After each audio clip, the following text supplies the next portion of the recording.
បាក់សុបាសុំអនកាយគោរពនិងជំរាបសួរដល់អស់លោកស្រីអ្នកនាងកញ្ញា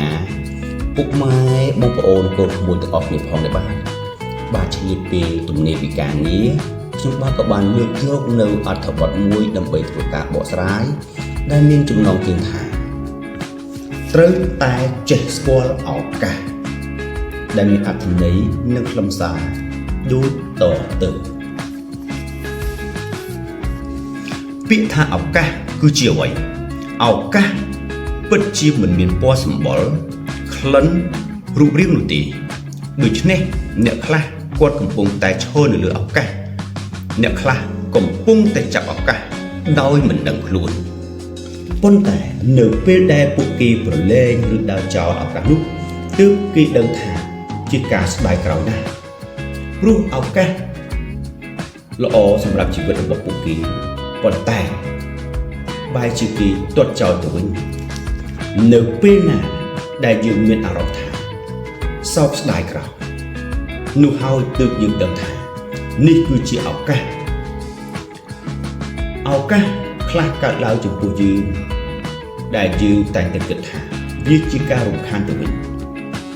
ដោយមិនបានចាក់អារម្មណ៍ទៅលើវាហើយក៏បោះវាចោលជារឿយៗនៅពេលដែលឱកាសមករកយើងមិនបានដឹងទេតែនៅពេលដែលវាបាត់បង់ទៅហើយទើបយើងដឹងថានេះគឺជាឱកាសទីតើដូច្នេះដើម្បីទទួលបានឱកាសច្រើននៅក្នុងជីវិតគឺទាមទារឲ្យយើងកុំមើលវានៅភ្នែកឲ្យសោះកុំដេញវាចេញដោយកម្រោលត្រូវបើកគំនិតចាប់អារម្មណ៍ពិនិត្យសង្កេតពិចារណាថ្លឹងថ្លែងឲ្យបានច្បាស់លាស់នៅព័ត៌មានជីវិតសម្រេចចិត្តជាក្រោយការពិត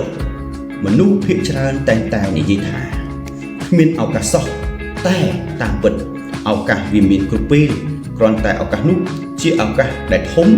ហើយខ្លះទៀតតូចប៉ុន្តែជាទូទៅយើងមើលនឹងភ្នែកមិនបាននោះទេតែប្រសិនបើយើងយកគំនិតយកភាពដ៏ឆ្លាតវៃរបស់យើងមកធ្វើការពិចារណាឲ្យបានគ្រប់ជ្រុងជ្រោយនោះគឺយើងច្បាស់ជាមើលឃើញមិនខានឱកាសមើលនឹងភ្នែកមិនដឹងទេតែអ្នកមើលនឹងខួរក្បាលទើបដឹងដូច្នេះបើអ្នកចង់បានឱកាសអ្នកត្រូវតែយកខួរក្បាលទៅគិតពិចារណាចំពោះគ្រប់រឿងគ្រប់ហេតុការណ៍គ្រប់ព្រឹត្តិការណ៍គ្រប់អគុតិហេតុគ្រប់ឧបទ្ទវហេតុនិងគ្រប់កលៈស័កផងដែរ